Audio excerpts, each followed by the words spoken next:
किस्मत बनती है सत्कर्म से। किससे?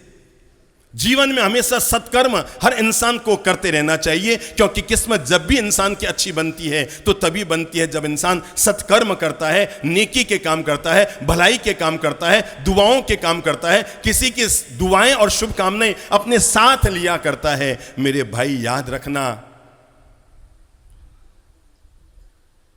पत्थर बहुत कड़क होता है पर उसे लोहा तोड़ देता है।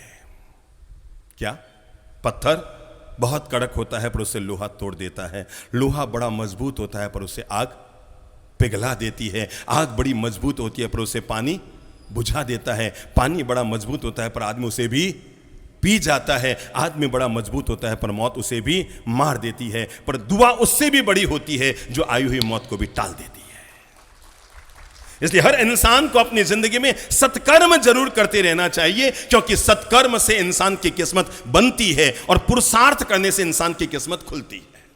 आज हम दोनों बातों को समझ लें। कोई भी व्यक्ति अपने बंद किस्मत के तालों को कैसे खोले? जब तक व्यक्ति सत्कर्म नहीं करेगा तब तक किस्मत बनेगी नहीं, और जब तक व्यक्ति पुरुषार्थ नहीं करेगा तब तक किस्मत के बंद ताले खुलने वाले नहीं है। कोई भी व्यक्ति अगर अपनी जिंदगी में यह देखना चाहता है कि मैं कैसे अपने जीवन में कामयाब इंसान बन सकता हूं, तो मेरे भाई जीवन के अंधेरे को कोसने की बजाय मेहनत की मोमबत्ती जलाओ और हर इंसान अपने जीवन में आगे बढ़ने में सफल हो जाओ। क से कर्म फूटा भी होता है और क से कर्म योगी भी होता है। क्या कहा? क से किस्मत होती है, क से कर्म योग होता है, क से कर्म फूटा होता है। समझ गए? क से किस्मत होती है, क से कर्म योगी होता है, क से कर्म फूटा भी होता है। कर्म फूटा व्यक्ति भी अगर कर्म योग करेगा तो अपनी किस्मत के तालों को खोलने में सफल हो जाएगा। कोई कर्म फूटा व्यक्ति भी अगर कर्म योग करेगा, मेहनत करेगा, अपने आप को आगे बढ़ाने के लिए अपनी शक्ति लगाएगा, तो तय मानकर चलो आज नहीं तो कल दुनिया में हम जहां खड़े हैं वो हमारी पूर्णता नहीं है। जहां हम आज खड़े हैं वो हमारी पूर्णता नहीं है। मेरे भाई जिंदगी जीने के दो तरीके हैं। अगर आप शांति की जिंदगी जीना चाहते हैं तो जो है उसमें खुश हो जाइए। जो हासिल किया है, जो प्राप्त है, उसको पर्याप्त मान लीजिए, शांति की जिंदगी जी लेंगे। शांति की जिंदगी जीना चाहते हैं तो जो है उसे पसंद कीजिए, और सफलता की जिंदगी जीना चाहते हैं तो जो पसंद करते हैं उसे हासिल करने के लिए लग जाइए। सफल होना है तो जिसे पसंद करते हैं उसको हासिल कीजिए, और शांति की जिंदगी जीनी है तो जो हासिल है उसी को पसंद कीजिए।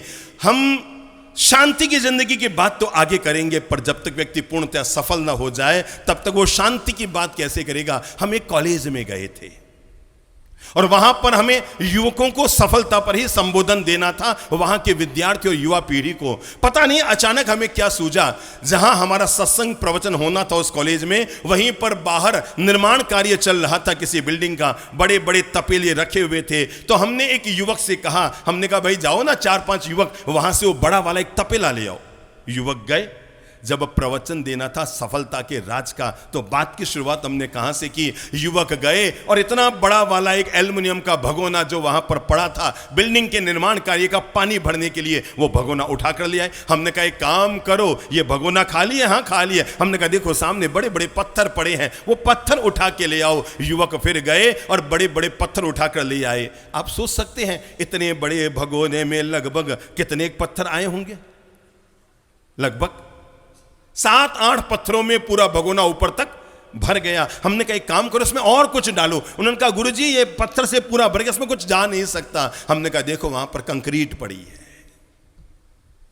संभावनाएं किसी भी व्यक्ति के जीवन में कैसे शेष रहती है। हमने कहा देखो वहां पर कंक्रीट पड़ी है। युवक गए और वहां से 5-10 तगारी कंक्रीट भी ले आए। ताज्जुब की बात, जो भगोना पत्थरों से भर चुका था उसको हिला हिलाकर उसमें कंक्रीट भी चली गई। युवकों ने कहा ताज्जुब गुरुजी 10 तगारी कंक्रीट इसमें चली गई। हमने कहा अब तो इसमें कुछ भी नहीं जा सकता। हमने कहा देखो सामने बजरी पड़ी है, जाएगी? वही वापस हिला हिला के उसमें बजरी डाली तो 5-7 तगारी बजरी भी चली गई। हमने कहा अब? उन्होंने कहा अब तो इसमें कुछ भी नहीं जा सकता। हमने कहा आगे कदम बढ़ाओ, देखो सामने पानी पड़ा है। जिंदगी में आगे बढ़ने की ऐसे ही संभावना हर व्यक्ति के पास शेष होती है।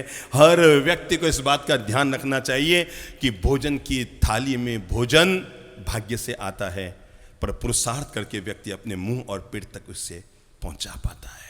हाथ तो हर आदमी को चलाना पड़ता है, नाव हमें भाग्य से मिली है, पर पतवार चलाकर आगे बढ़ना तो हमें ही कोशिश करनी पड़ती है।